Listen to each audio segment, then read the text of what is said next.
Président. Voilà, merci Président. Difficile de prendre la parole après notre collègue Ludovic Pernet et de soulever autant d'enthousiasme, mais je vais quand même, Monsieur le Président, soulever ce défi. Pour ce qui est des orientations pour une nouvelle politique sportive régionale, j'ai envie de dire encore une promesse tenue. Le schéma est certes facile, mais je crois que c'est important de le rappeler et d'insister tout le temps sur on dit ce qu'on fait et on fait ce qu'on dit. Et merci Président encore une fois de nous, en tant que président de l'institution et en ce qui me concerne en tant que président de la commission sport bien-être, de nous donner les moyens de réaliser ces objectifs. Vous avez souhaité, Monsieur le Président, faire du développement du sport l'une des priorités de la présente mandature. Vous nous envoyez très heureux, à titre personnel, à titre de président de la commission, mais aussi, je pourrais le dire, au nom de l'ensemble des sportifs de la région Provence-Alpes-Côte d'Azur, et particulièrement de ceux qui sont les acteurs bénévoles des sports tout au long de l'année. Le sport représente à la fois un vecteur de cohésion sociale, bien évidemment, de diffusion des valeurs de la République, un facteur de bien-être pour nos habitants et un moteur du développement économique de notre territoire. Alors, la région souhaite promouvoir une nouvelle politique sportive en faveur des pratiquants de tous âges et de tous niveaux, en lien étroit avec le mouvement sportif, les acteurs économiques du sport et dans le respect, bien évidemment, des spécificités locales du territoire régional. À cet effet, nous avons ensemble, et je vous en remercie encore, démarré une large concertation des acteurs du sport le 12 mai 2016, ici, dans cet hémicycle, au plus près des réalités quotidiennes des sportifs régionaux de tous âges.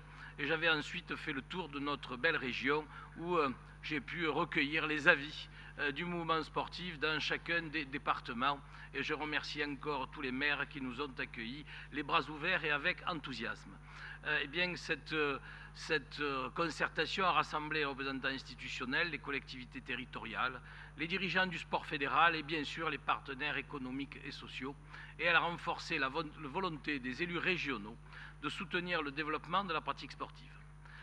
Les nouvelles orientations de notre nouvelle politique régionale sportive, elles se déclinent selon des axes structurants qui visent le soutien au sport fédéral, le rayonnement, l'attractivité et l'aménagement du territoire, la promotion du sport de haut niveau et le développement de la pratique sportive pour tous.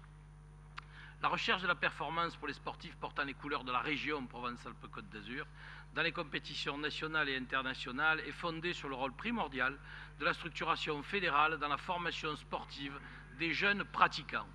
La région entend être un partenaire privilégié de l'échelon régional des fédérations sportives à travers nos conventions avec les ligues, Monsieur le Président. Néanmoins, elle souhaite également porter une attention particulière aux activités sportives exercées dans la sphère touristique aux professionnels, ainsi que dans les espaces dédiés aux loisirs. C'est tout l'objet du deuxième titre de la commission, à savoir sport et bien-être.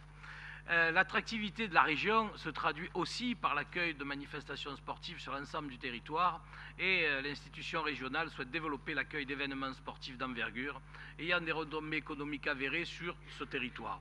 On a fait état tout à l'heure de l'Euro 2016, on aurait pu citer les triathlons de Nice ou d'Embrun, on peut parler de la Coupe d'Europe de BMX à Sarian cet été ou encore de Marseille-Provence, capitale européenne du sport en 2017, sans oublier bien évidemment les régates qui se sont tenues de la Coupe d'Amérique à Toulon et d'autres événements de même type.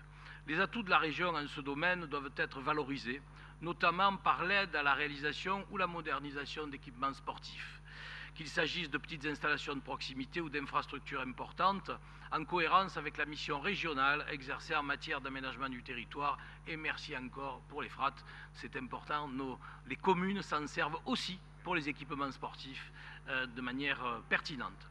En facilitant également l'équipement des clubs en matériel, en véhicules de transport collectif, ou en faisant la promotion de la formation et du recrutement d'encadrants techniques compétents, notre collectivité contribue à élargir l'offre d'activités physiques et sportives de qualité, plus accessibles et présentant de réelles garanties de sécurité.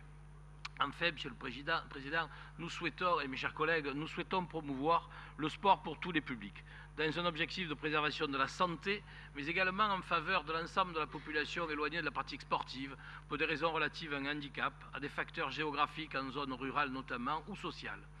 C'est pour ça, Monsieur le Président, que nous avons développé avec l'ensemble de la Commission, et je salue les membres de la Commission Sport Bien-être, et je le remercie pour leur travail, leur présence assidue à cette commission. Mais nous présentons ce rapport aujourd'hui de nouvelles orientations pour une nouvelle politique régionale sportive. Je vous remercie.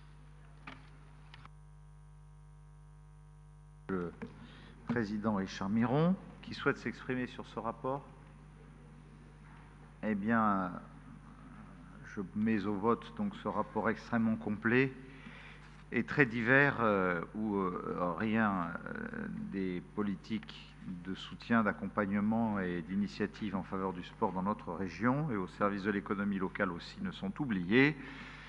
Opposition, abstention, il est donc